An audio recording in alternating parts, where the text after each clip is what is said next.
Hey guys, thanks for tuning in to another Q&A on Forgotten Weapons. I'm Ian McCollum, and I am currently driving home from Desert Brutality 2022, and I figured we've got like 8 hours in the car here, so what better time to do sort of an Ask Me Anything style long-form Q&A. So I put up a request for questions last night on Patreon and got a whole bunch of questions from the fantastic folks on Patreon who help support Forgotten Weapons.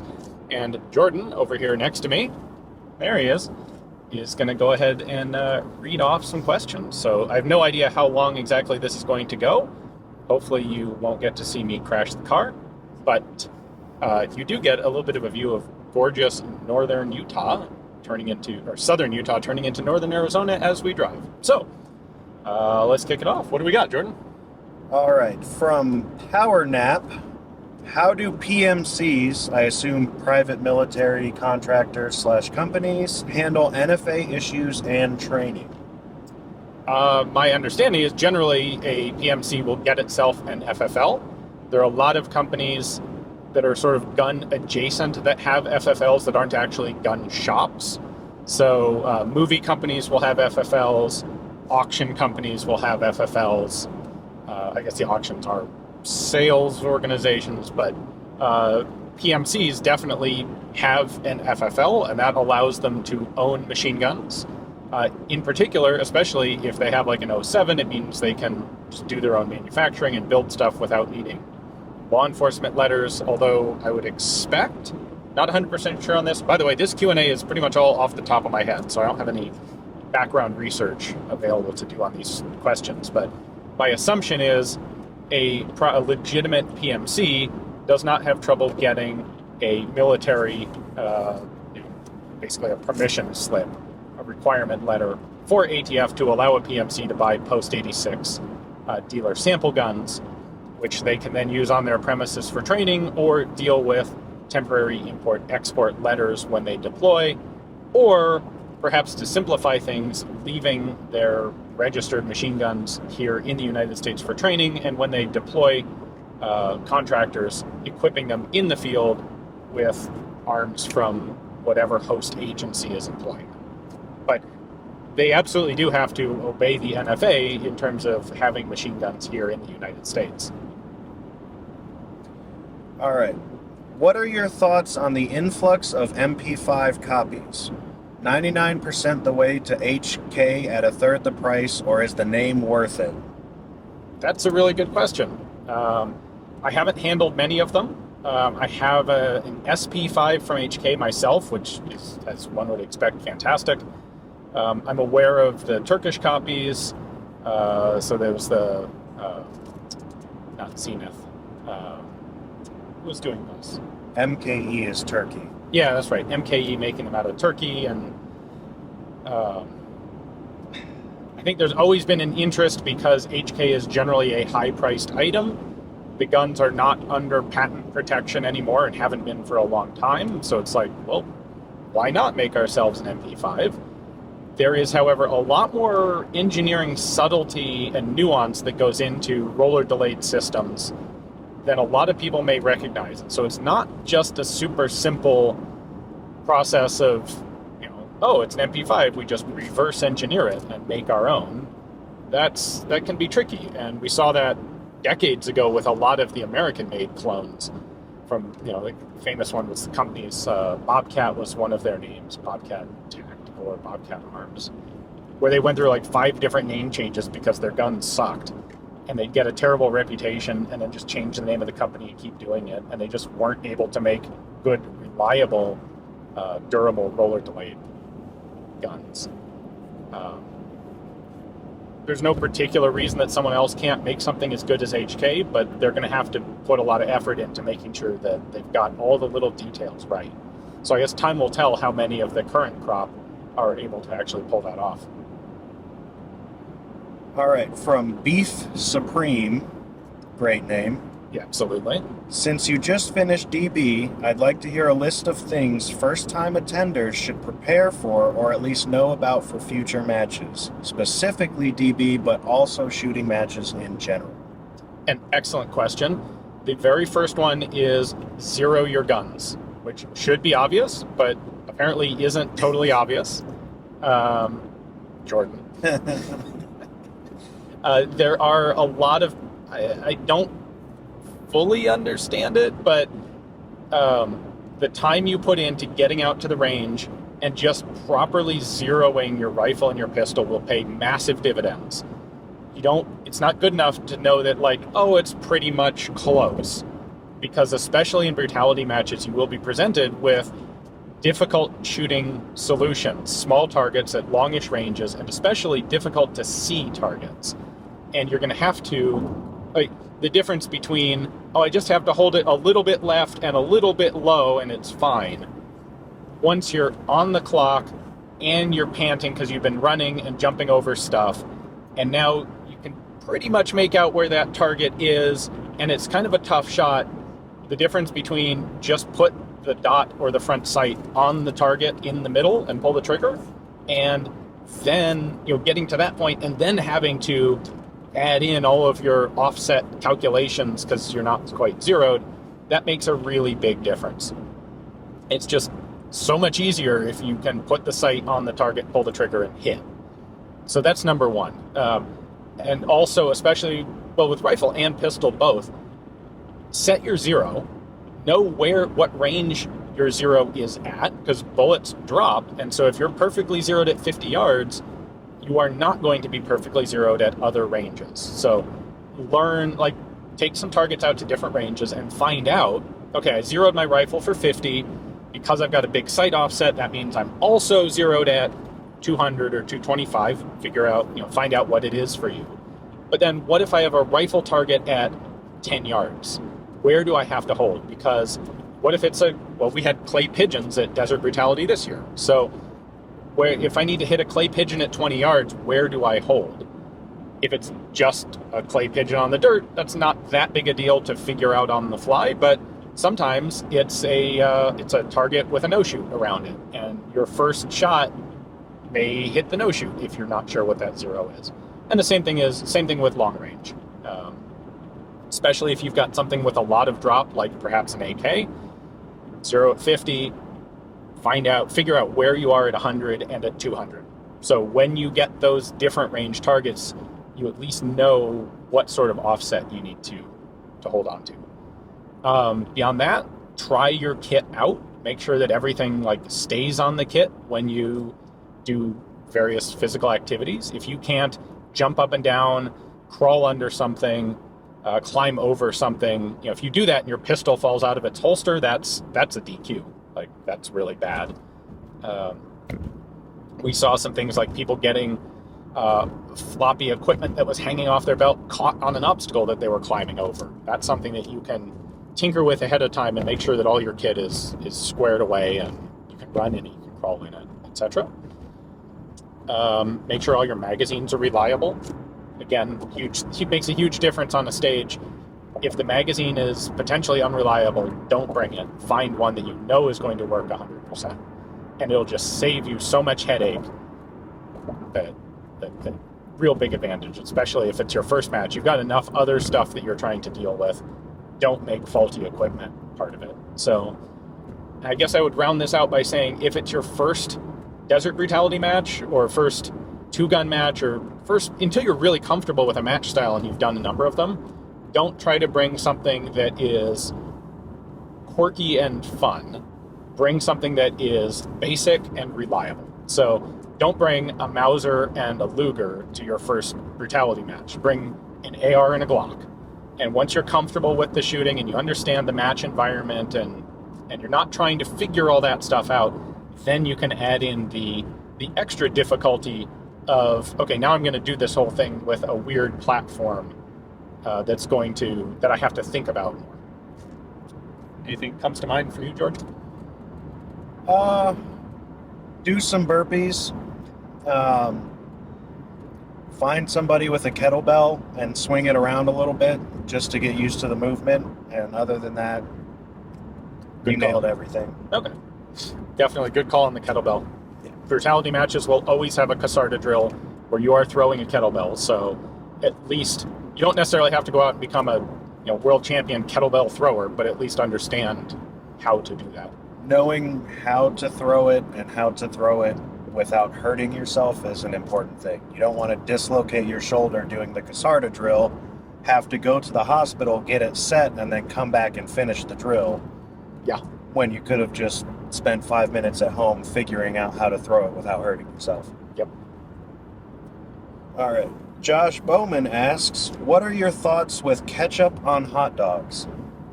Maybe I'm a heathen, but I'm fine with ketchup on hot dogs. I have a thought on that. So on a regular hot dog, ketchup is acceptable but not necessary. Okay. Mustard is always a necessity. Okay. But if you have a chili dog... Oh, you gotta have ketchup on the chili dog. No ketchup on the chili dog. No, you're wrong. No ketchup. Mustard only.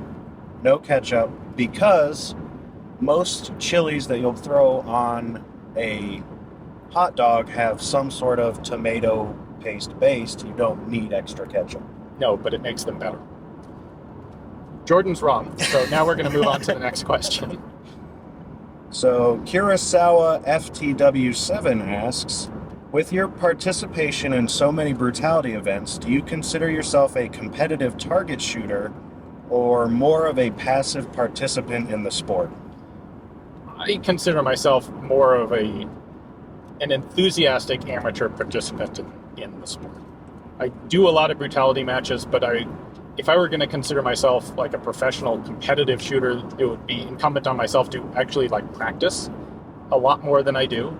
I wish I could get more time out of the range just to casually shoot and practice basic skills. With the various time commitments I have, like my range time is mostly dedicated to filming material for the channel, and I get more time at matches than I do practicing for them. So, yeah. All right. Timothy Conklin, repeat question. Okay. It's an alternate timeline where Pedersen's rifle has beaten out Garand's rifle to become the U.S. military's main long arm through World War II. And yet, the most pressing question is, how is Kalashnikov's development of the AK-47 subsequently affected?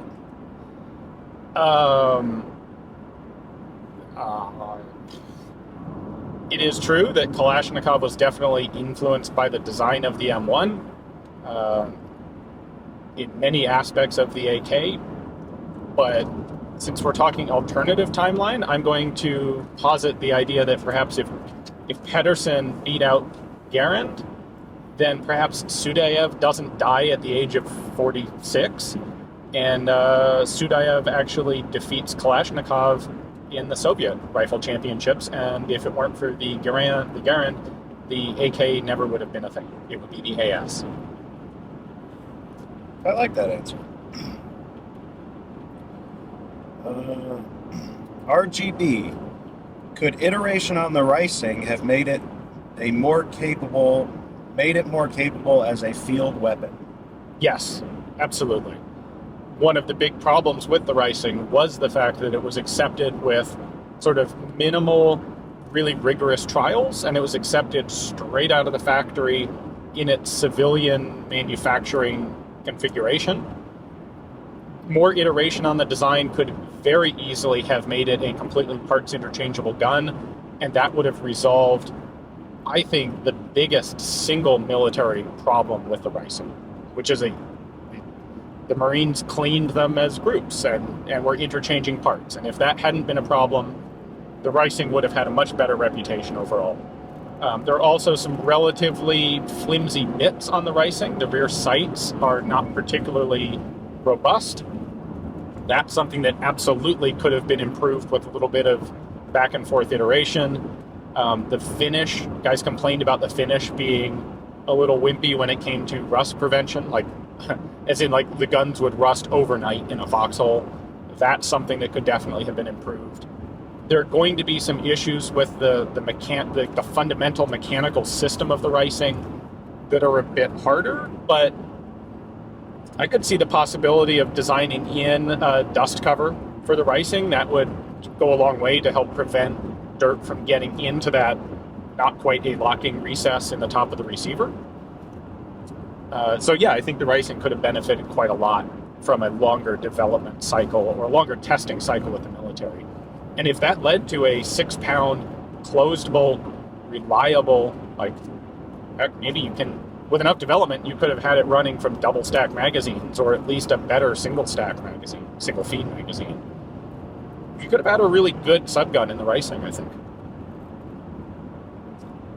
Adam wants to know, what was the origin of the Forgotten Weapons opening song? The one that used to be at the start of videos. That was actually something that I commissioned from a guy who wrote music. And as I recall, what I was going for, this was many years ago now, but as I recall, it was a machine gun fire-like drum beat to it that I could easily, like, synchronize and coordinate with a couple gun video clips in the intro sequence. But it wasn't taken from any particular pre-existing piece of music. It was something the guy just wrote from scratch for me. I'll add on to that. Why is that no longer a thing? I got tired of looking at the intro myself when I was editing and reviewing video, and it occurred to me that the whole intro sequence in a video production is a holdover from television, where you would turn on the TV and not know necessarily what you were watching, what you were seeing. And so it was kind of incumbent on a program to include its own introduction at the beginning of the show, so that someone who turns on the TV at 5 p.m. has some clue what they're turning on. Today, with YouTube, today with television, really, you've got online TV guides that tell you exactly what's playing, but with YouTube in particular, you've only gotten to that point in a video after clicking on it, seeing the title, and knowing what you're watching. So putting 20 seconds or 30 seconds of intro reel at the beginning of a video struck me as really kind of a waste of everybody's time. And the very first minute or fraction of a minute is important to get people interested in a video to keep watching it. And if I'm wasting a bunch of that time on a repetitive intro sequence, I felt like that was not the best use of video time. All right, Eric Schmidt says, having competed yourself in desert, woodland, and Finnish brutality, do you see any value in an ocean or coastal brutality that made use of either swamp or water as a terrain feature? And if so, what are some unique things you might enjoy seeing tested in that medium? So first off, I have done desert and Finnish brutality. I did not actually manage to make it to woodland brutality, although hopefully I will this year. I would totally be up for a more maritime sort of match. Hopefully warmer maritime than the Finnish trench stage.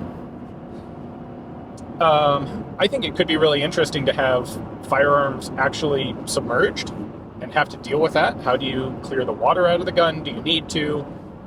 Does all the lubricant rinse out of your rifle if it gets dunked underwater and then the gun doesn't work? That's an interesting thing to have to deal with.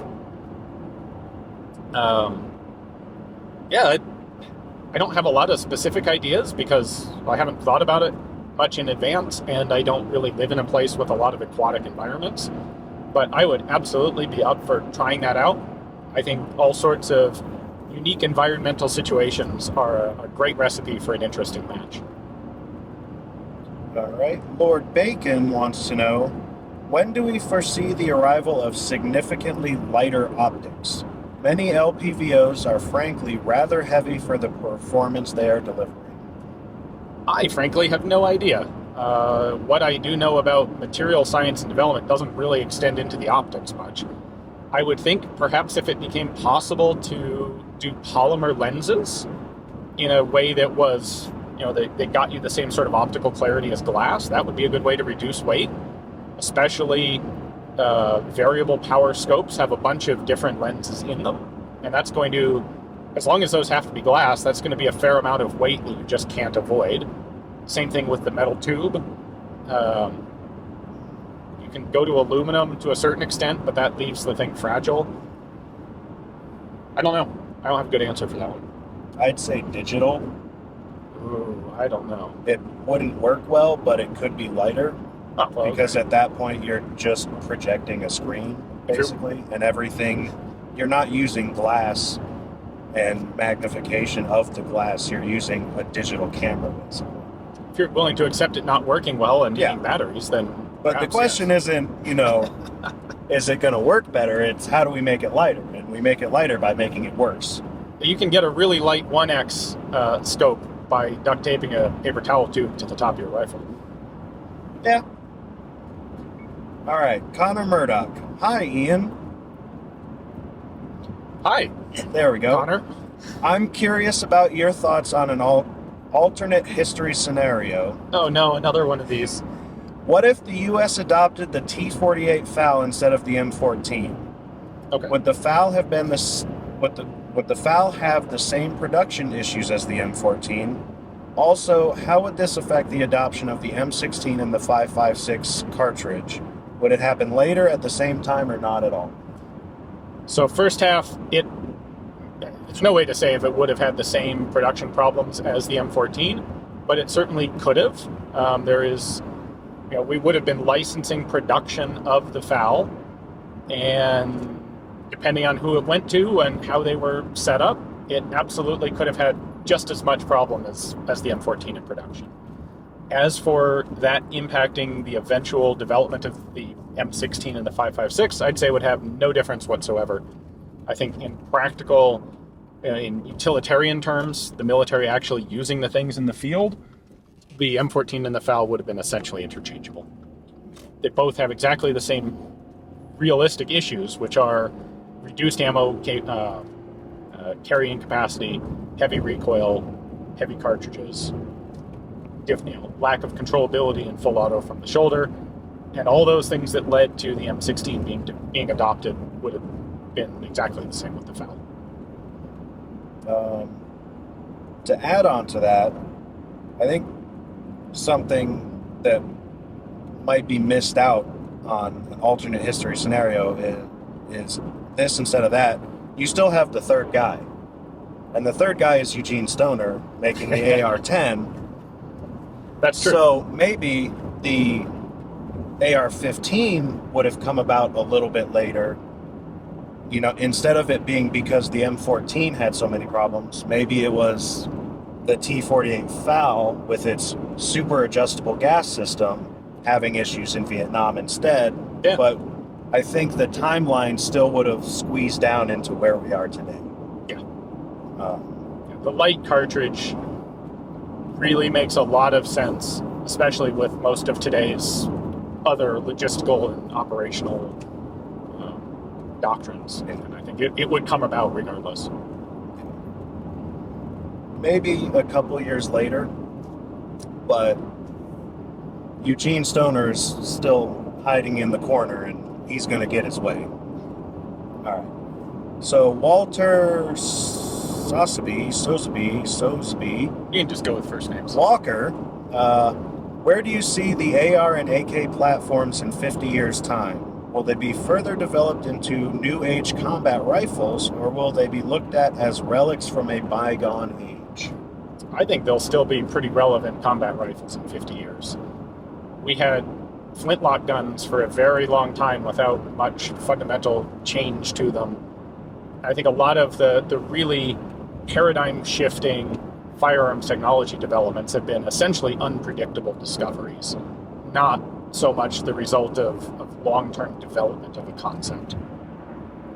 And the invention of smokeless powder, the percussion primer, fulminant primer, those things were really hard to predict. And if Forsyth hadn't invented the fulminant primer for another 50 years, we would have had flintlocks for another 50 years. Someone could invent some revolutionary technology that leads to energy weapons, or I don't even know what, coil guns that are, it's an order of magnitude more powerful coil guns. Could happen tomorrow. But barring any really unpredictable development, the AR and the AK are both pretty well developed, very effective, reliable rifles, and I think they'll stick around for a very long time. All right, Chris Why do you think there's a decline in militaries adopting/use of bullpups? People try it out and decide if they like it or not, and there are a lot of downsides to bullpups.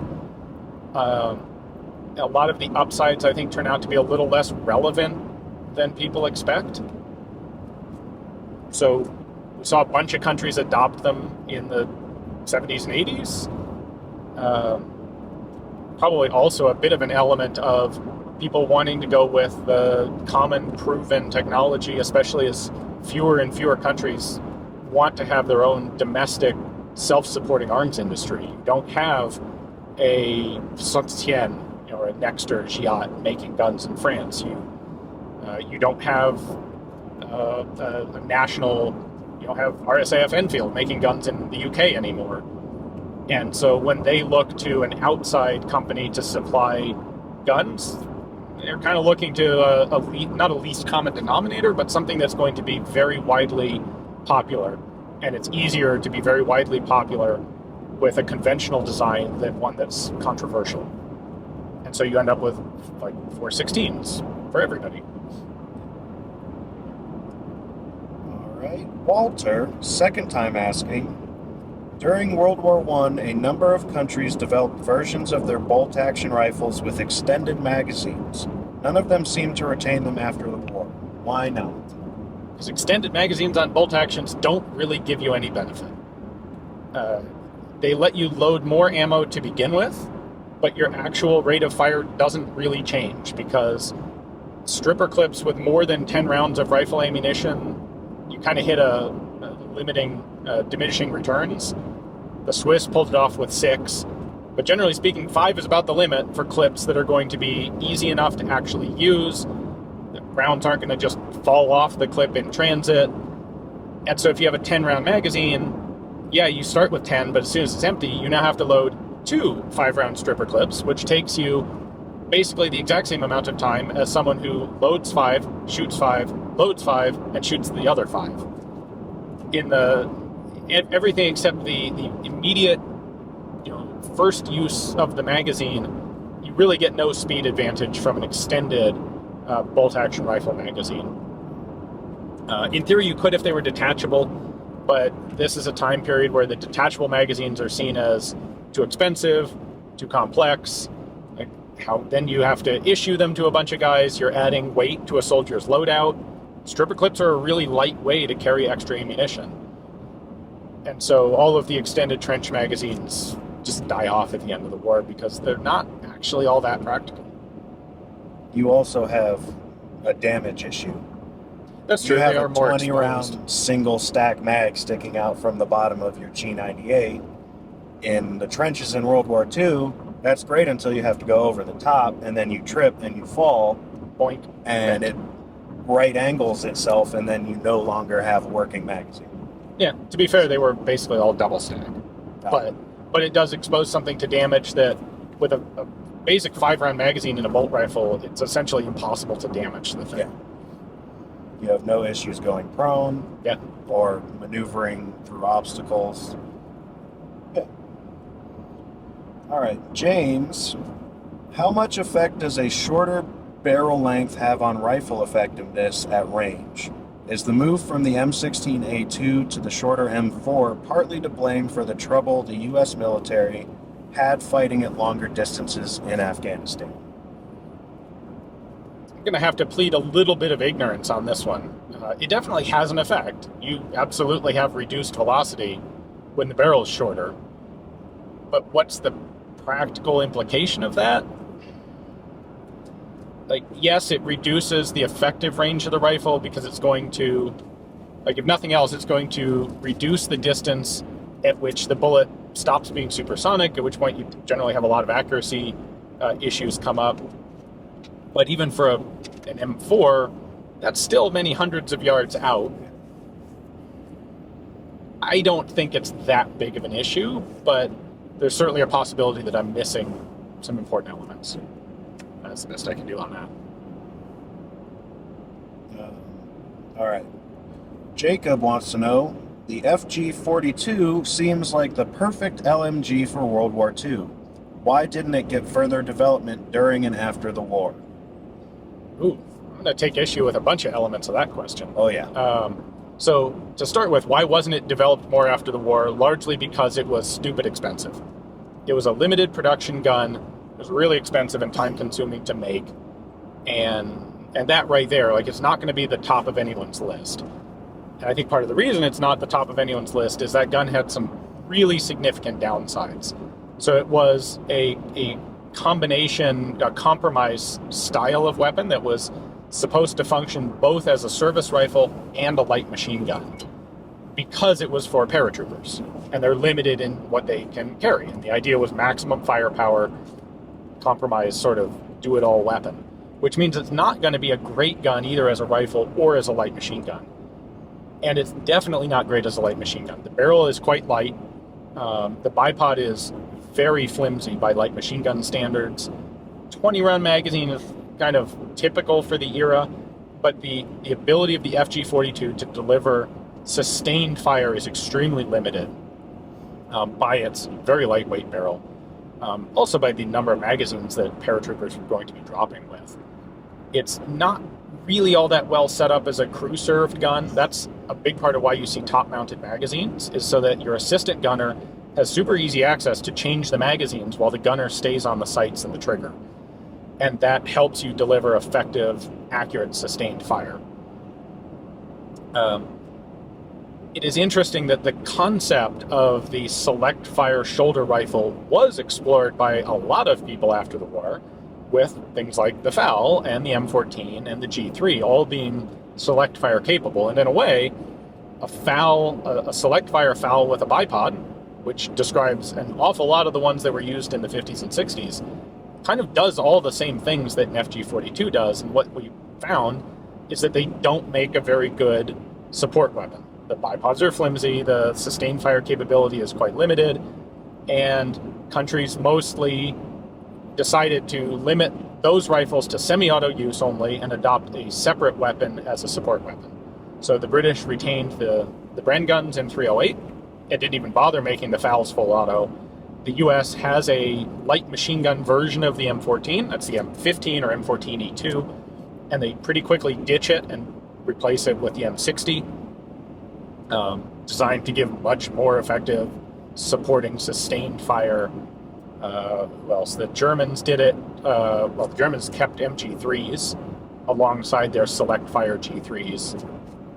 So, the FG-42 is a neat gun on paper, and it's especially appealing to collectors and people who are, an individual who wants a neat gun. The FG-42 has a lot of appealing attributes, but from a military overall system, it's not really that good.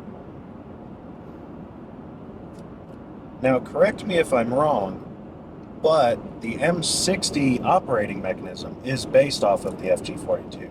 Yes. So which therefore, is in turn, it technically did get further development, but into a completely different weapon system because they realized that the juice wasn't worth the squeeze with that particular. that operating system did not begin with the FG-42, though. It began with the Lewis gun.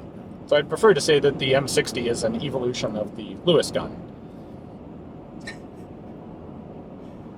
And yes, actually, the first developmental prototype sort of idea of the M60 was, in fact, a second pattern FG-42 with an MG-42 top cover clutched onto the side of it. All right, not applicable. Oh, sorry. Oh. One last thing that Yep. I thought about. The Swiss actually were probably the ones who did the closest thing to continued evolution of the FG-42, because they were developing semi-bullpup side magazine guns with a lot of similarities to the FG-42. Waffenfabrik Bern did that in the 50s, in both large and small calibers, full-size and intermediate calibers. And those all ultimately lost out in competition to the Sturmgewehr 57 from SIG. All right, so not applicable. Did the Mosin Nagant ever use black powder? I have heard and read conflicting information on if early on they used black powder. The book Mosin Nagant Rifle by Terence Lapin says By 1908, using smokeless powder and the new Spitzer bullet, they had developed an effective cartridge. To me, this reads that they started in 1908. I am 99% sure they never used black powder because the original pre-spitzer rear sights for the Mosin still go out to like 2,000 yards on a very similar scale. I would like to be able to answer that question after checking on a couple of books just to be that last 1% sure, but no, they did not use black powder in 7.62 by 54. Yeah, the Spitzer came in 07? 08. 08? Yep. So his reference to the year 1908 in that phrase is referring to the bullet, not the powder. The bullet, yeah. And then the modifications to the rear sight to accommodate the bullet. All right. Joel, have you ever had your hair caught in the mechanism or other part of a firearm? Nope. Beards are a different story. I don't think I've ever gotten my beard stuck in a gun either. I've lost some mustache hairs to adjustable AR stocks, but that's about it. All right. Nick Smith says, would you consider the Scorpion Evo 3, the full auto military version, a Gen 2 SMG, a Gen 3 SMG, or something else? I'd go with 2. It's not really a duplicate of a rifle platform, especially in its early form. It's a very simple blowback, unlocked, open bolt, made from inexpensive materials, in this case, polymer, molded, polymer submachine gun. All right, Dragos asking again, can you please elaborate on scope mounting systems for retaining zero? What makes a good scope mount and what ensures the zero repeatability?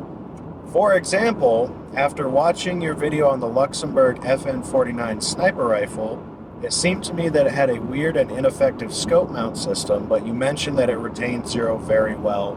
How come? So there's only one thing important in retaining zero, and that's repeatability. No matter how complicated or weird the system is, if when it's tightened down, it's always in the same position, it will retain zero. It doesn't have to be simple to retain zero. It doesn't have to be complicated. And neither simplicity nor complexity necessarily gives it more likelihood of retaining zero. The things that, the issue, the goal that we're talking about here is typically guns where they want to have the scope removable because the scopes are considered kind of fragile, and when you're not actually using it, you want to have it in a protective case. So the things that make those scope mounting systems good are going to be something that is easy to remove, obviously retain zero, and doesn't leave anything really kind of like hanging out to be bent or damaged once the scope is removed. And I think that last bit accounts for some of the apparent weirdness in some of the removable mounts. You want to have, get all the finicky, weird stuff on the mount itself, not on the base and the gun. All right, Leslie, is there any particular reason why bolt actions are used for long-range precision shooting post-World War II? Platforms like the M40, the Barrett MRAD, and the Accuracy International, and perhaps some others seem to be used more often for long distance than rifles like, say, the PSG-1 or SVD. It's a lot cheaper and simpler to make a bolt-action rifle than a semi-auto for a high standard of accuracy. You can do both. There are very accurate semi-autos, but it's going to be a lot cheaper and a lot easier to make a bolt action that's that accurate. And if you don't have a very specific need for rapid repeat fire, then why not use a bolt action? It's going to be, there's less to go wrong with it, cheaper to manufacture. I think it makes a lot of sense. All right, Infinity, with number 1 in there somewhere. Been a subscriber for a long time, but never asked a question. I'm very interested in the evolution of holsters. We have IWB, those front holsters, I assume he means appendix. Yeah. pocket, etc. I didn't even include outside the waistband where it's legal. None of them are new. All of these things exist as far back as someone trying to hang anything, predate guns. I mean, even some of the stuff you look at, like, a belt clip screwed to the side of a pistol that you just shove through your waistband. That actually dates way back to flintlock guns. That's how a lot of early cavalry pistols were carried. Holster, saddle holsters are not so much a thing anymore, but they certainly were for a long time. It's just, essentially, it's what's a handy way to carry this thing that needs to be on my person. And the most popular designs kind of cycle through history. I don't have a lot more than that. Sorry. All right. Chris says, any updates on the Kabul rifle book that Headstamp has had listed for some time? I wish I had more or better updates. We are waiting on, that's a book with a couple of co-authors, and we're just waiting on one of them to finish his section of the book. He has, I think, gotten distracted by researching and writing other stuff, and authors being authors, I can say that, technically sort of being one. He's not easily persuaded to come back to the stuff that we would like him to write. So the book's been photographed, it's mostly written, it's absolutely going to happen, I just have no idea when it's going to happen. All right. William wants to know, do you think Laugo will make a left-handed alien? I wish they did, but I'm not getting my hopes up for it. I know Luchansky is no longer working for the company, and I don't know everything else that's going on there, but I get the sense that they're more likely to just maintain production as the gun is than do a lot of further development on it, which I think is really a shame, but they've certainly shown how you can put together the elements, a couple of really cool, really important elements for a more innovative, more modern pistol than the Browning tilting barrel system, tilting barrel and slide. And I'm hoping that if Laugo doesn't further develop that, someone else will step in and do it in their place. All right, Eric wants to know, have you ever considered expanding a little to discuss the equipment and gear used with these weapons, like magazine pouches and load-bearing equipment, or do you think that would be getting too far away from what you have designated as the scope of your content? Oh, I've absolutely looked into it. Just fairly recently, I had a video, for example, on the Johnson light machine gun backpack, magazine backpack, and there are some other bits of web gear and accessories that are really interesting. I try to cover those when I can, but fundamentally the web gear isn't something that I know a ton of information about. Like, I can't expand this necessarily into a channel about load-bearing kit throughout history unless I start doing a whole lot of reading and buy a whole bunch more books on that specific subject. Same with swords. Every once in a while I'll cover a sword, but they're really not my area of knowledge, and so it's not something I can do a lot of. All right, Crackmuppet. Okay. I know you're a lover of fine scotch, but how do you feel about the more American whiskey variety, bourbon? I like bourbon. As a Kentucky native, I'm fairly curious. If you do like bourbon at all, what are some that you have particularly enjoyed, or bourbon-based cocktails for that matter? Thank you for all your hard work and wonderful content. Thank you, Crackmuppet. I do like bourbon. I like just about all good spirits. The only thing I don't generally drink is vodka, and that's simply because it has no taste. Like, the better it gets, the less taste it has. Spirits that have specific flavors and, a lot of care goes into developing those flavors, I pretty much like all of them, and bourbon is no exception. That said, I am not a bourbon connoisseur, and I basically can't name any particularly good bourbons. It's not something that I typically seek out. If I'm going to have something neat, it's usually scotch. If I'm drinking bourbon, it's probably mixed in a cocktail. And so I'm not looking for like super high-end fancy bourbons because I'm going to be putting it in a cocktail and I'm going to lose a lot of the nuances anyway. I would say probably one of my most go-to cocktails for bourbon is a Lion's Tail, which is 1.5 ounces of bourbon, 3/4 of an ounce of pimento dram or allspice liqueur, 1/2 ounce of lime juice, and maybe just a little splash of simple syrup to sweeten the whole thing up. It sounds really weird, which is why I tried it the first time. It's an old Prohibition era cocktail, and I really quite like it. And you should try it too, because you might like it. All right. Austin wants to know, any reason nobody has used combustible gases like propane for caseless ammunition? I think that would be neat. It would be neat. It would also be particularly hazardous. It would be like gunpowder is really easy to store. You can leave it throughout a huge range of temperatures. You seal it, just prevent it from getting wet. It'll last forever. It doesn't leak. Like, it's not pressurized, so you're not trying to deal with preventing gunpowder from leaking out of a cartridge case. Gunpowder is just really easy to work with, and it has a ton of energy in it. Combustible gases are going to have, I think, this is another thing where I'd like to have a moment to go back and do a little bit of fact checking, but I think that combustible gases like that have less embedded energy in them than gunpowder. This is part of the reason why we have fewer combustible vapor powered vehicles. They have less energy than gasoline. And then also you're dealing with like pressurized tanks of propellant. Propane in particular turns into a liquid when it gets not that cold. That's something you sometimes have to worry about with propane tanks, like house feeding propane tanks.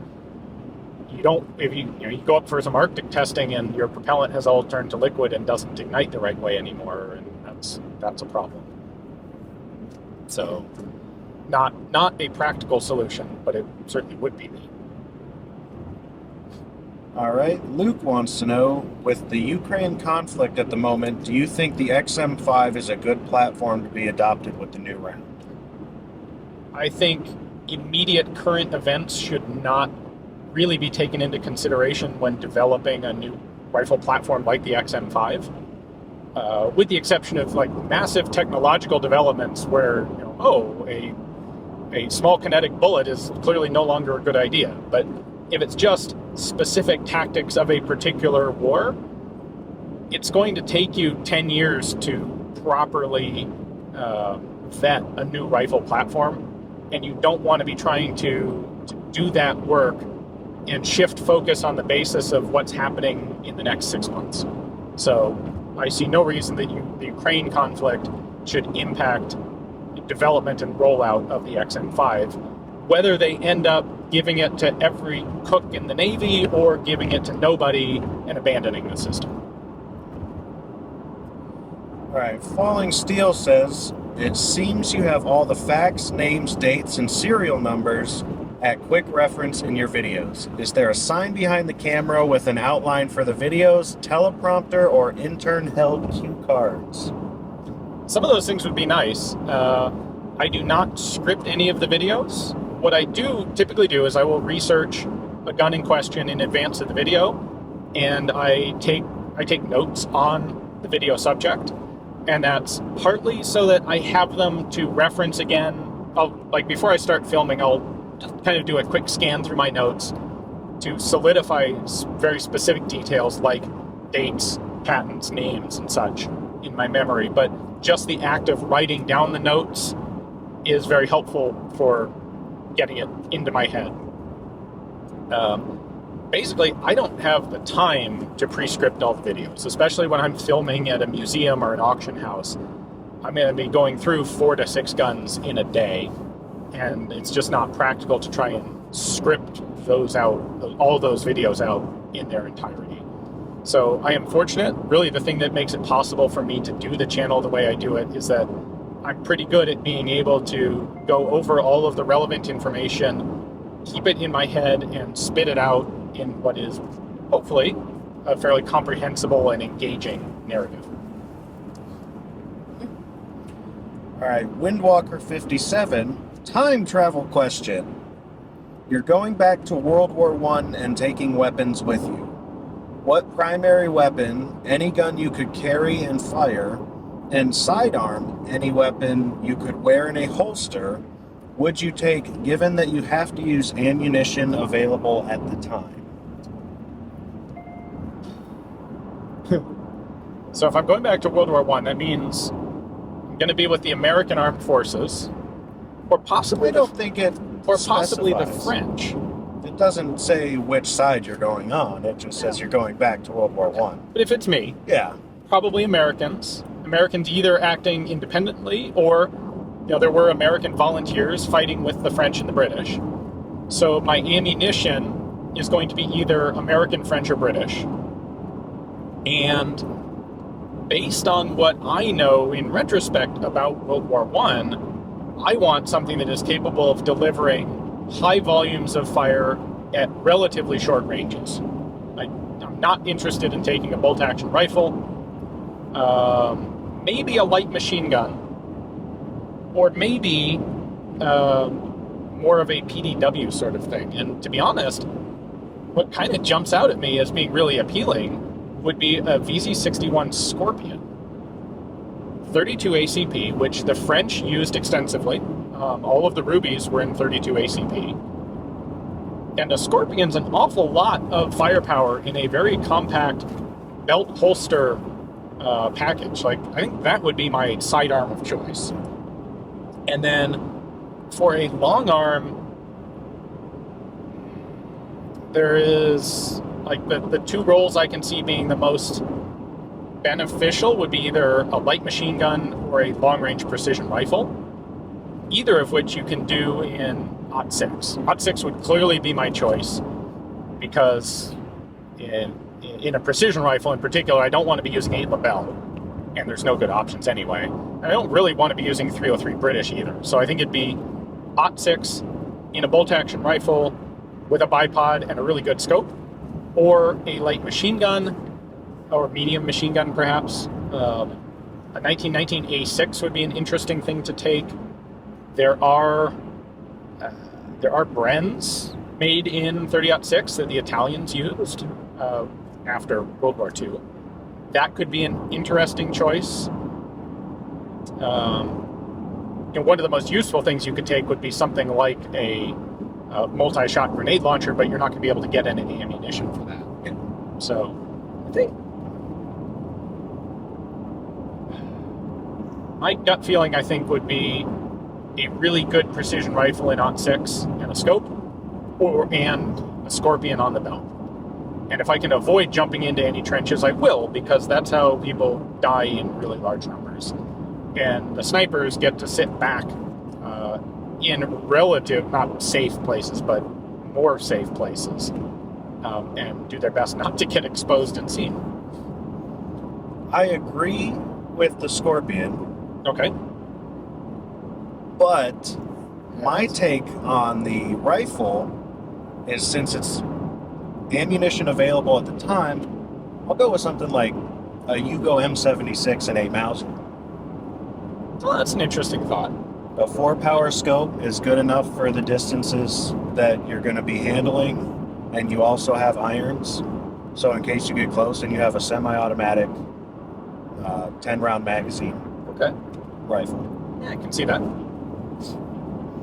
I was thinking a little more further ahead than you were. Yeah, the DMR. Yeah. In theory, you could bring a Dragunov, Yeah. because the Russians have been using 54 rim since the beginning of smokeless powder, basically. PSL, SVD, M76, any of those. Well, take the PSL. All right. Also, clearly you're on the bad guy side, because the British and the Americans were not issuing 8mm Mauser. Sometimes it's fun to... You're going to have to go on a lot of Be a trench bad guy. raids to beat that M76. I don't know. Was it Brad Pitt had an STG-44, and everybody thinks that's cool. And nobody thought about how he had to keep trying to find 7.92 Kurds. Fair. All right. Luke has asked another question. Oh, wait, no. I scrolled. Oh, yep. Luke has asked another question.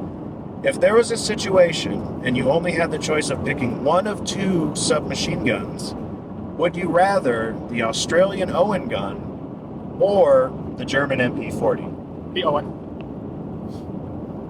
I like it better. I really don't like the MP40 stock. The Owen stock fixes that issue. Done. All right.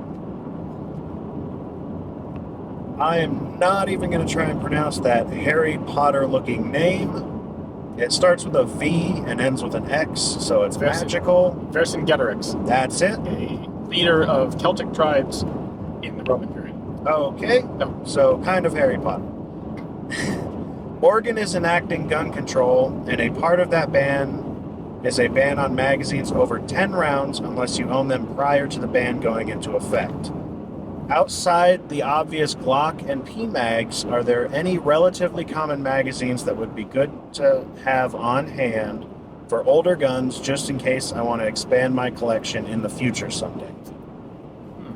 So this is rifle and pistol. I would assume so. So PMags, like the AR-15 and AR-10 size PMags in particular. Yeah. In terms of older guns, perhaps high-power magazines. There's a fairly wide variety of guns. Well, there's a fairly wide variety of high powers that use high-power magazines. There aren't a lot of older guns that share magazines. If you consider the AK, that would absolutely be one. For pistols, like Beretta 92 or CZ75 mags, Yeah. can be finagled to fit in a lot of different things. That's true. Or, on the other hand, a lot of guns were developed using those magazines because they were already figured out. Right. Yeah, similar to the high power. Yeah. Beretta 92 series, CZ75 series, high power series. Yeah. That's a tricky one because there's just not a lot of once you get interchangeability. Once you get to rifles, it's AR and AK. Yeah. Don't bother with anything in 45. Yeah. Because most of those are going to be under 10 rounds or under anyway. So you're looking at 9mm stuff primarily, and you're looking at everything for rifles if the limit's 10. Val, G3, AK, AR. I mean, theoretically, you could stock up on Lottie LS26 magazines for relatively cheap, but I don't know how that would help your future collecting. Yeah, it's unlikely to ever use any of those. Sorry, that's a tough one. Yeah. And also, a lot of that depends on what's your interest in collecting. If you're not interested in Cold War military rifles, then you don't really need to go get a bunch of G3 mags or Steyr Log mags or anything. All right. Eric. Hi, Ian. Hi, Eric. I've always kind of wanted to know why the Johnson LMG was designed the way it was. It seems like a weird compromise to make, no feed lips to bend or break, that rhymed, but at the expense of a super long mag and issues feeding the last few rounds. That's one I'm going to have a hard time answering without having access to Bruce Canfield's book on the Johnson. My best guess is going to be that it just eliminated all potential problems. There are no feed lips, so you can't have malformed feed lips. And there is a rationality to that. The gun is a bit off balance, but it's just a single stack mag, so it's not quite, I feel like it's not quite as off balance as you might expect it to be from the length of the magazine.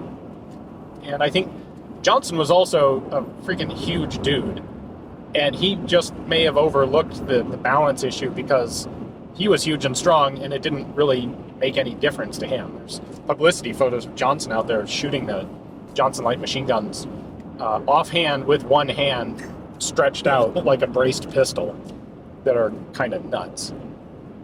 That's the best I can do. I'd refer you to Canfield's book on the Johnson, and hopefully he has a better explanation. All right, Green Ruin. If shooting sports were outlawed and you had to pick another sport, what would you pick? If I want to be really spunky, I'd say parkour, because that sounds fun and something that I might be reasonably good at. More realistically, probably scuba diving, because it's something I've been doing for a couple of years now that I really enjoy. I'm going to stick with they're not going to outlaw guns, because I want to keep shooting. Yeah. All right, Bill Cooper. Coming from a non-collector, are there or do you expect there to be collectors of parts of modular weapons? I'm aware that certain accessories are already collected, scopes and bayonets for instance, but do you think people will be interested in unique or rare parts if they are not installed to a system? Probably mostly only if they have the base gun. Like, if you're going to collect the parts of a modular gun, then it seems to me like the end goal is pretty clearly to have the whole complete system, which requires having the gun. There are definitely people out there who collect accessories without needing the guns. And that's often things like cleaning components, sometimes tools. I knew a guy who collected machine gun spare parts and tool kits, although he also tried to always have the machine gun that went with them. Clay pigeon throwers? No one would in their right mind collect clay pit. That's crazy. I don't know what Jordan's thinking. No one would do that. Yeah, some accessories. There are absolutely ammunition collectors who do not have guns or have very few guns. But like, when you say parts of a modular weapon, I'm thinking like all the different varieties of Stoner 63 setup. And everybody I know who has that stuff either has or aspires to have a Stoner 63 to go with it.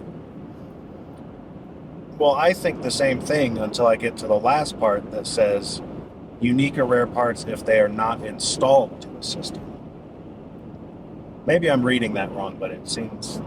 No, I'm reading that wrong. Never mind. Scratch that. Moving on. All right. Colin says, how is the military hat collecting going? Any recent additions? I've been picking up a bit less recently than normal, just because there hasn't been a lot that's really shown up on my radar. However, the most recent thing I picked up were actually a couple of pieces of Finnish headgear, specifically for Finnish Brutality, or for Desert Brutality this year. I had a very cool guy at Finnish Brutality give me a set of M91 camo, which is like the lightweight. It looks very similar to M62, but it's lightweight. It was brought about by the Finnish deployment to Kosovo, where their heavy snow interchangeable uniforms weren't really ideal, and so they made a lightweight version of the forest style uniform. And I wanted to have some sort of headgear to go with it, so I picked up an M62 field cap, and I also have one of the M91 fur ushankas, which actually really came in handy because it was really cold in the morning at Desert Brutality. So those are the most recent acquisitions. Hasn't been a lot else there recently. All right, Kyle wants to know, do you have anything missing from your French firearm collection? Yes. Not a lot, but three in particular I would really like to get. One is a Sig Manurin 540, because the French Foreign Legion used those before they got the FAMAS for a while. There are a few of those in the US as semi-auto pre-ban imports, but they're stupidly expensive, and I don't have one. I would really like to have a Remington-made 0715 Berthier that was actually used by the French Army. So there are a lot of Remington Berthiers in the US because when the contract with the French was canceled, Remington had a ton of the guns and they just sold them on the commercial market.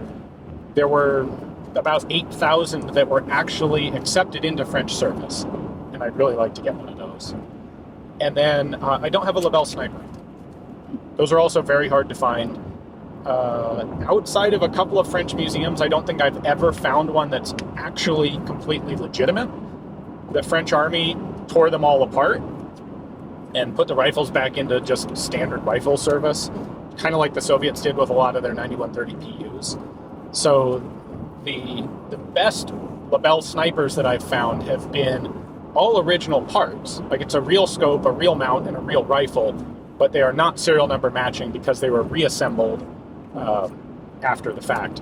a lot of the Lebel snipers out there are also actually hunting conversions. They're basically post-war sporterized civilian-owned rifles, which will often use a military scope, but there's a wide variety of mounting systems that were used on the civilian side that were not used by the military. And I'm not really interested in having one of those. I'm trying to hold out to find a legit, proper military pattern sniper. Once I find one, of course, then the problem is there were actually 3 different military Lebel sniper variations, plus a Berthier. And once I have one, then I'll really want to try and have all of them, and that's going to be extremely difficult, if even possible. All right. Ryan, has there ever been an attempt at another mechanism besides spring pressure for pushing cartridges up in a magazine? Potentially something like compressed air. The only other one that comes to mind is actually an alternative method for pushing cartridges down in a magazine, and that is gravity. There have been a bunch of different types of springs, but something like compressed air is just way more complicated than you need for a firearm magazine. There was the Italian So-So pistol that had the rotary chain? Yes. And I would say that's basically a belt feed system squished into a pistol mag. It used nothing to actually push the cartridges. It was just a mechanical linkage. In moving the slide would cause the magazine to ratchet forward one position. Still pushed cartridges up. All right. Matthew says, if you were going to bring a 357 to another Brutality, what 357 would it be? Well, I'd love to do one with an 8-inch scoped bipod mounted Manuron MR73. That hopefully is in the cards. I actually also, speaking back to guns I want in my French collection that I don't have, that would be one of them. Beyond that, hard pressed to come up with anything in particular. Revolvers in Brutality matches are generally a bad idea because they're just slow to reload. Well, it doesn't specify a revolver. Yeah, I know, and you're going to say a Desert Eagle. No, I was going to say a lever gun. Oh, yeah. But It's more Carl's thing than mine, to be honest. There are some cool, actually, like a Kunin 357 would be fun, but it would be a little tricky to get enough magazines to reliably do a match. Like this match, I shot an L35 Lati pistol, and I had 5 magazines for it, which only gives me 40 cartridges, and it was kind of tight on a couple of the handgun stages when the shooting gets difficult. 40's like just barely enough. Matches are generally written around guns that will hold 15 to 20, and people who have 3 magazines, or at least 2 magazines. So, an 8-round single stack 357 Magnum gets to be sketchy. All right, Orcavino, second time asking, why are bullpup triggers bad? The common answer I see cited is the need for a trigger linkage, but I haven't seen an explanation of why this makes for a bad trigger. The longer the moving parts, the more flex they have, the farther the trigger is from the actual sear, from the longer of distance you have in the whole mechanism, the more opportunity you have for there to be flex and friction both. And bullpups do not have to have poor triggers, but they generally do because of the compromises that you have to make to give them really good triggers. Whereas a traditional firearm, the trigger is basically right under the hammer, which is right under the bolt. It's all right in one space, and it's really easy to have a couple of small parts with minimal flex. They can all be held in one sort of self-contained cassette so that nothing moves around. That's what makes it easy to make a really good trigger. When you've got to have something connecting your trigger out here to your hammer back there, more often than not, you're going to end up with a poorer trigger. Brett, 4.6 versus 5.7. Don't care. All right. Actually, no, let me expand on that just slightly. The one downside to 5.7 is that it is, because it was designed for the P90, which is a perfectly straight 50-round mag, The 5.7 cartridge has no case taper. And those cartridges are actually factory lubricated, kind of like the old Pedersen, the toggle lock Pedersen cartridges. And without that lubrication, you can have reliability issues, extraction issues with 5.7. The 4.6, being designed for a more traditional box magazine, has that little bit of case taper, so it doesn't need anything fancy on the brass to allow extraction. So unfortunately, the 5.7 is the one that's gotten much more market acceptance and is much more common. Because I guess, strictly speaking, I'd probably pick 4.6 simply to avoid that one potential issue. It doesn't seem to be a practical issue in a lot of cases. Like, it doesn't come up and impact people, but it is out there waiting. All right. Andrew wants to know, any instance of trying to create a weapon which itself is silent, not just suppressed? Yes. The Russians have done that with a couple of guns. The US sort of did it. The way you do it is with fully self-contained ammunition, like with, off the top of my head, I'm not even sure what the term is. But the idea is you detonate the cartridge, so you get this expansion of pressure that pushes the cartridge out, but it does not vent out the barrel behind the projectile at all. It is contained within the cartridge case. So the Russians have sort of a telescoping case. Like a piston system. Yeah, the U.S. had one for 44 Magnum revolvers that was sort of almost balloon-looking, like the end of the case expanded out. But then, because these things are retaining all of the gas, there is no noise except potential mechanical noise. And all of these, I think, were manually operated guns. So there's nothing moving around without the shooter doing it themselves. And there's no gas escaping, so there's no bang, there's no noise from it. It's not a common thing.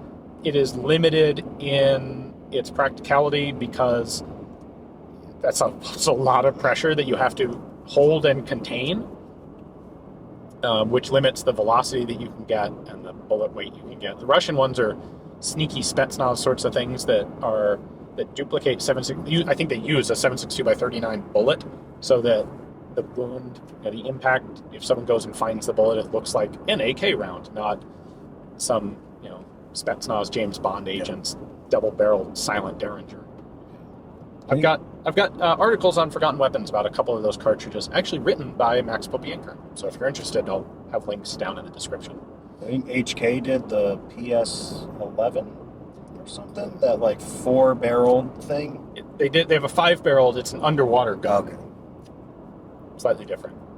All right. Derek wants to know, why were pre-spitzer bullets round-nosed or round entirely? It gets you more bullet weight. It's like 50% more bullet per bullet. All right. Fruitbat 44. You have been hired as a weapons advisor for Season 4 of Motherland Fort Salem to advise on the sort of firearms the U.S. Army would be using on the show.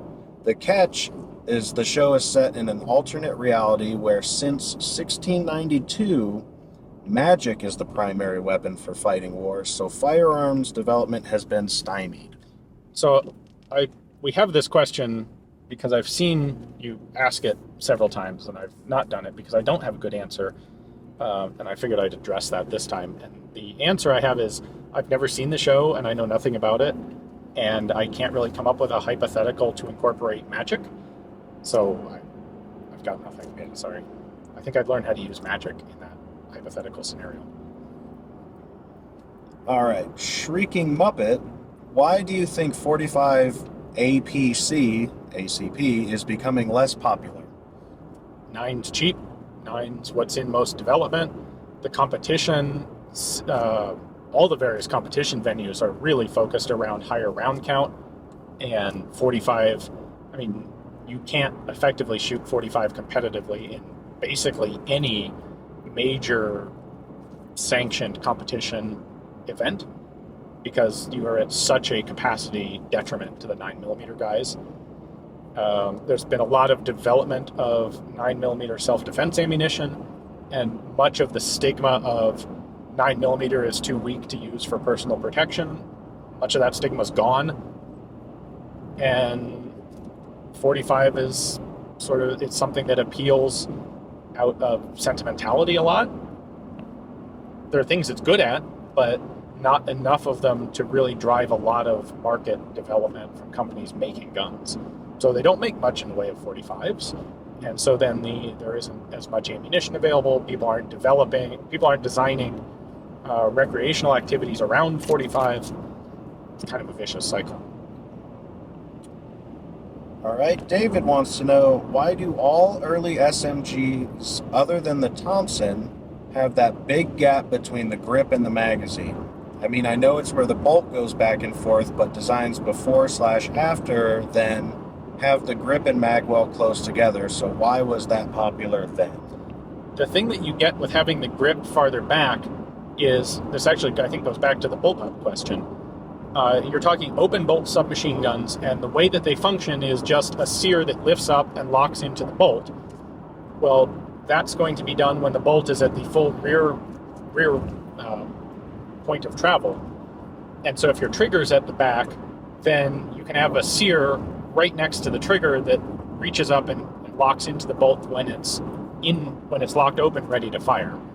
If you move the bolt or if you move the fire control group forward, you have to then have some sort of linkage to go back to hold the bolt in the open position, and it makes things a little more complicated. And there also wasn't necessarily that much concern about overall length of the gun. All right. This name looks Polish, so I'm going to say Jan.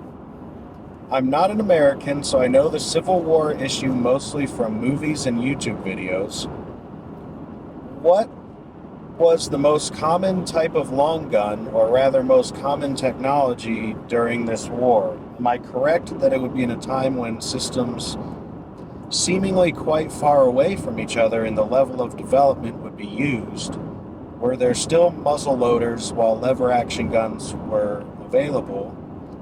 Obviously not necessarily fit to be used by most soldiers. Would you consider that weaponry at the time in the U.S. was more developed than Europe? Hard to say. There was a lot of development going on in the U.S., but in terms of things that were really ready for prime time, so to speak, I don't know that we were really that much ahead of Europe, although some major systems would come out of the United States. In terms of Civil War military use, without any doubt, far and away, the most common system was the single-shot percussion cap fired muzzle loader.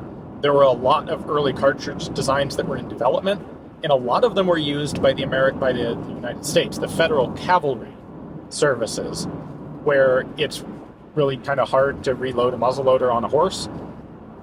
But in terms of the Army, who were vastly larger numbers, the U.S. Army made a very deliberate choice to stick with the older technology that was well understood, well known, proven, easy to manufacture, already in manufacture, and essentially low risk.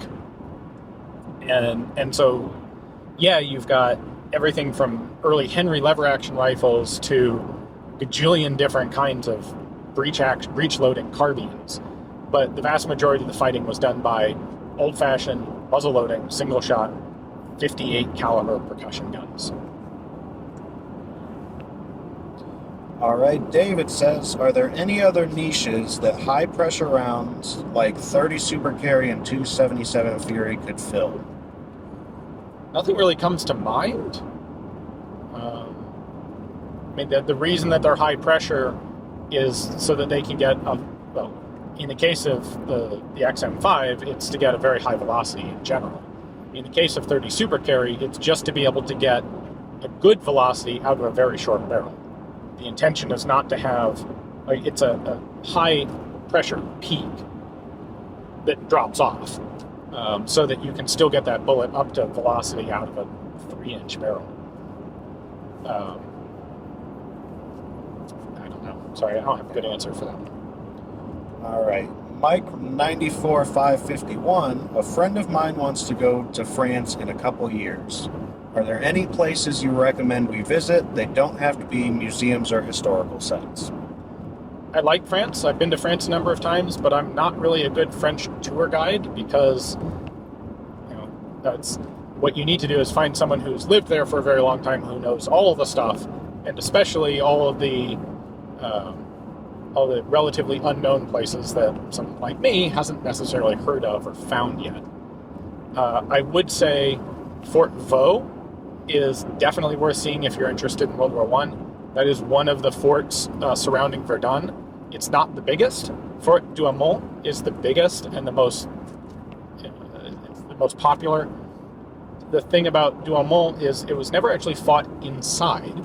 The Germans captured it essentially without a fight, and the French recaptured it literally without a fight because the Germans just abandoned it. Fort Vaux is smaller and less well known, but it was actually the site of horrible combat inside the various tunnels of the fort between the French and the Germans. And a lot of the evidence of that fighting is still there. You can go into the fort, you can go through, not all of the tunnels because some of them have collapsed, but you can see a lot of it firsthand. And to my mind, if you're looking at, if you're in the Verdun area, Fort Vaux is a fantastic place to see.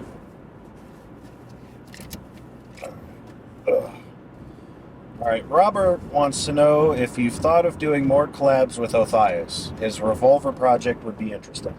I would love to do more collaboration stuff with Othias, and we talk about this, he and I, from time to time. The problem is the time and logistical limitations of doing big collaborative projects. We had hoped that the light machine gun project would both pay for itself financially and also bring a dividend of new subscribers and views to the channels, and it unfortunately just didn't do that. Thanks to Brownells, it did break even monetarily, but, and Othias has talked about this himself, the time that was put into doing that series didn't have the payoff in growth of his channel that he wanted. And so until we can come up with a project that is more likely to really be worth the extended time, there probably won't be a big project. I would like to do at least shorter collaborative stuff with him and May if we happen to be in the same place at the same time at an event or something. Right, Lee wants to know, what do you think about the U.S. trying to chase ballistic armor with heavier, faster rounds? How does this relate to the history of bullet technology? Well, bullet technology, I don't have a good answer for that one. Insofar as how do I think what's going to come of it? I don't know. I'm going to wait and watch, just like everybody else. All right. Chris says, with the new SIG spear rifle for the military coming by default with a suppressor, in quotes, of sorts, do you think the non-firearms enthusiast perception of suppressors will change much? If so, how do you think the perception will change? I hope so. I hope it can help normalize the idea that running around with unsuppressed guns is essentially like mandating that nobody have a muffler on their car. There are even places we think about as having insanely restrictive gun laws, like the UK, are far more accepting of suppressors than we are legally here in the US, which is stupid. They are safety equipment. They are they're beneficial in so many different ways. It is ludicrous that we still literally treat them like machine guns. And anything that can happen to make them more available and more widely used, I am in favor of. So having the military adopt them as standard equipment, the legalistic side of me would suggest that if we reference the way back original Miller case, if they're standard military issue, then they ought to be obviously freely accessible to everyone in the country. I'm not exactly optimistic that that's an interpretation that will get accepted, but I would think it can only help to have, if nothing else, a whole generation of new soldiers exposed to them and then come back to civilian life and start asking, well, like, the Army said I had to use this because it was, dangerous to my health and hearing not to, so why am I not allowed to do that in civilian life? We'll see. All right, Ryan says, had the 1895 Lee Navy been adopted a decade after its adoption, So 1905. Chambered in 30-06 and had the issues fixed in time for World War I, do you think it would have been as iconic or successful as the Springfield or Enfield? No. Lee Navy's kind of a janky, weird rifle. And I think if it had been completely widely adopted, it would have suffered the same fate as the Krag and been replaced in fairly short order by something a little more traditional. It also doesn't have field in the name, so not Clearly gonna work. can't use it. Nope.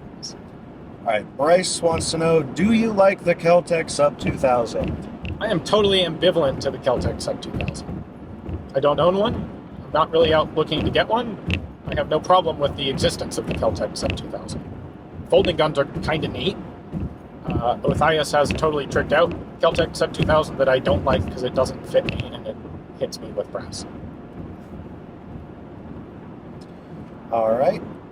Wayne says, what pistol and what rifle were you most nervous to shoot and why? I don't know about pistol. Rifle would be the second pattern FG42 that I got to shoot at Morphe's, because those guns are so valuable and so expensive, and I happen to know that from an engineering perspective, there's not a lot of safety factor in the FG42 design. And it was a fantastic opportunity to actually get to shoot one of those things, which is something that even very advanced gun collectors, very few of them have the opportunity to do that. And I'm truly grateful to have had the chance. And it was kind of for the exact same reasons that I was really kind of terrified of anything going wrong and that gun breaking. So Morphe's has insurance, but I still don't want to be the dude who broke, or appears to have broken even, a transferable FG42. Yeah. All right. Big Al boys. What is the best of all the Mauser rifles in your opinion? Best model design, best iteration, since the 88 and 98 patterns have tons of different versions by country, and best caliber / cartridge. Curious if 6.5 Swede is better than 8mm and 7mm ballistically. You're really kind of nitpicking when you try and determine best Mauser rifle cartridge, because honestly, there's not that much difference between them, and you also always have to consider what is my purpose? Why, best for what? In terms of recreational shooting, you probably can't get much better than the Swedish Mauser carbine in 6.5. It's going to be light recoiling, flat shooting, very well made. The 98 pattern's good. I think the 95 pattern is basically just as good for all practical purposes. That's all I got. All right. Cameron says, would you ever come to Massachusetts to film at the Springfield Armory? Yes, I would very much like to. I have a tentative invitation from the Springfield Armory staff. I've talked to several of them. They're awesome people. I just have to fit it into the schedule and figure out when it's going to happen. But it definitely will at some point. All right. I think we're getting close, aren't we, to the end? Yeah, we got probably maybe 15 questions left. Let's do 3 more and call it. I'm starting to lose my voice here. Let me find some good ones. Stand by. All right, this one's a good one. Z, you can bring John Moses Browning back to life and have him employed by any modern gun manufacturer. What manufacturer would you choose? How about Ruger? Ruger is pretty darn good at making solid, commercially successful designs. And I feel like what Browning did was he was the idea guy. And all of his designs required sometimes more, sometimes less, development to really commercialize. And I think a company that is really well suited to do that, really well positioned to do that, especially for civilian market guns, which is much, if not the majority, well, maybe not majority, that's a lot of what Browning did. Ruger's positioned to do that. They are like the boring gun company that you never hear of, but also doesn't have massive QC problems all the time and isn't in bankruptcy. And I think they could do really well with taking Browning's ideas, fitting them into a commercially viable niche, and then producing. And hey, if they got some good military stuff in there too, more power to them. All right. I picked out 3 more good ones. Okay, So you said 3, we're making it 4. I can do this. All right. Christopher says, "Hi, Ian. Hi, Christopher. Which weapon in any of the museums/collections you visited had you asking, how did you get here?" There's a really good example of that just recently. When we were on Guadalcanal, we visited a little private relic museum, basically, all consisting entirely of guns and accoutrements and stuff that had been dug up and recovered from the island of Guadalcanal. And the guy had not 1, but 2 KNIL Madsen guns. 12-inch barreled, very long bipod Madsen light machine guns. And my first question was, what on earth are those things doing here? And then it turns out one of the Japanese units that was sent to reinforce on Guadalcanal had been fighting in Indonesia and had actually made use of a bunch of captured Dutch equipment, Dutch East Indies Army equipment. And it turned out, in addition to the Madsen guns, this guy also had a couple of KNIL Lugers and a bunch of Dutch Mannlicher rifles and carbines. That was a really interesting example of something that seems completely out of place, but actually has a good explanation. All right. Caboose says, "Do you like turtles?" Yeah, especially sea turtles. We talked about scuba diving. I've only once or twice been able to see sea turtles, and they're super cool underwater. All right. And the last question I picked specifically, Oh dear. and you'll realize why. Okay. Andrew Cook says, "Modern stocked pistols, flux brace, or the B&T USW both seem very nice options. What one is better?" I am going, well, okay. On the one hand, I'd say hold off because I actually ran Desert Brutality this year twice.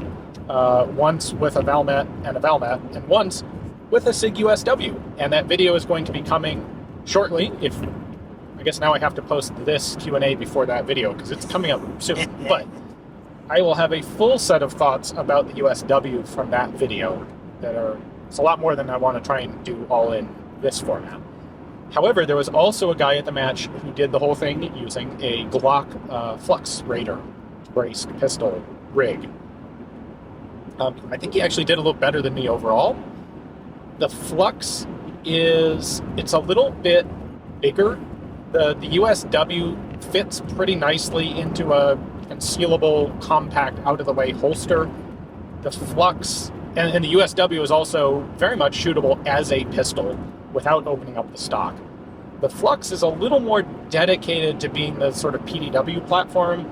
Its holster footprint is bigger. It's a little clunkier to try and use as a pistol. Having not really shot one myself, it's not totally clear to me what the other specific pros and cons are between the two platforms. But I think a lot of what I have to say about the USW in the match video from Desert Brutality this year will also apply to the Flux. In general, I guess the short version is, if you can do it with a pistol, doing it with a USW or a Flux, or frankly, an old school stocked pistol, will make the task easier and the results better, but it does not turn those guns into small carbines. And I'll leave the rest of it for the full-length USW 7 stages at Desert Brutality video.